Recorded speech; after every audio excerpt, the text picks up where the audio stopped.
उत्तराखंड के एक छोटे से गांव चंपावत में घने जंगल के किनारे एक पुराना स्कूल था, जिसे लोग कोहरे का स्कूल कहते थे।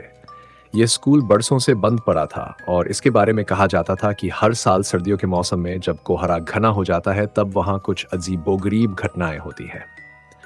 गांव के लोग रात के समय उस इलाके में जाने से डरते थे, क्योंकि वहां से हमेशा किसी के चीखने चिल्लाने की आवाजें आती थीं। आकांक्षा, जो एक जिज्ञासु पत्रकार थी, को इस स्कूल की कहानी सुनने के बाद वहां जाने की तीव्र इच्छा हुई। उसने सोचा, ये एक शानदार कहानी हो सकती है।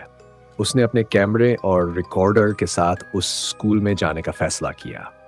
गांव के लोग उसे रोकने की कोशिश करते रहे, लेकिन आकांक्षा ने उनकी बातों को अंधविश्वास मानकर अनदेखा कर दिया। सर्दियों की एक रात, जब कोहरा पूरे गांव को ढक चुका था, आकांक्षा ने स्कूल की ओर कदम बढ़ाए। स्कूल के पास पहुंचते ही उसे एक अजीब सी सिहरन महसूस हुई, जैसे कोई अदृश्य ताकत उसके चारों ओर घूम रही हो। स्कूल की इमारत जर्जर हो चुकी थी और उसकी खिड़कियां टूटी हुई थीं। चारों ओर घना कोहरा फैला हुआ था, जिससे कुछ भी साफ दिखाई नहीं दे रहा था।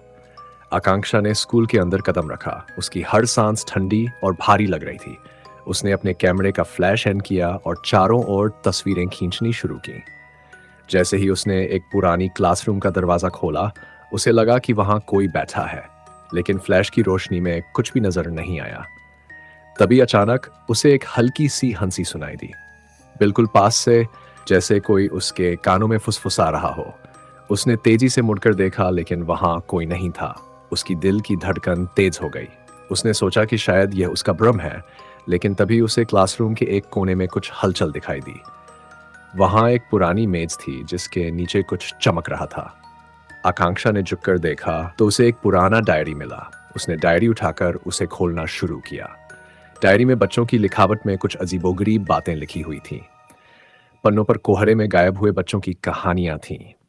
एक पन्ने पर लिखा था, जो कोहरे में खो जाता है वह कभी वापस नहीं आता।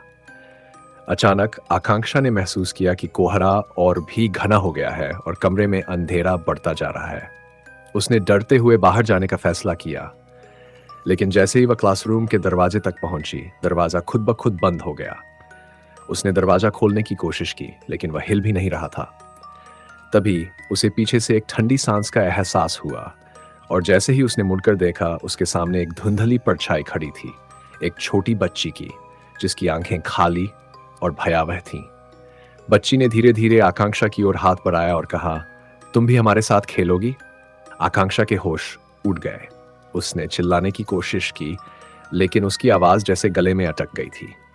वह परछाई धीरे धीरे आकांक्षा की ओर बढ़ने लगी और कमरे की दीवारों पर बच्चों की परछाइयां उभरने लगीं, जो धीरे धीरे आकांक्षा के चारों ओर घूमने लगीं। अगली सुबह गांव के लोगों ने देखा कि स्कूल की खिड़कियों से कोहरा निकल रहा था। उन्होंने स्कूल के पास जाकर देखा तो वहां आकांक्षा का कैमरा और डायरी मिले, लेकिन वह खुद वहां नहीं थी। कैमरे में सिर्फ कोहरे से भरे कमरे और धुंधली परछाइयों की तस्वीरें थीं। लोगों का कहना है कि अब वह स्कूल केवल भूतों का खेल का मैदान बन चुका है, जहां जो भी जाता है वह कोहरे में खो जाता है और फिर कभी वापस नहीं आता। अब गांव के लोग रात के समय उस स्कूल का नाम भी लेने से डरते हैं और कोहरे की छाया हमेशा के लिए उनके दिलों में बस गई है।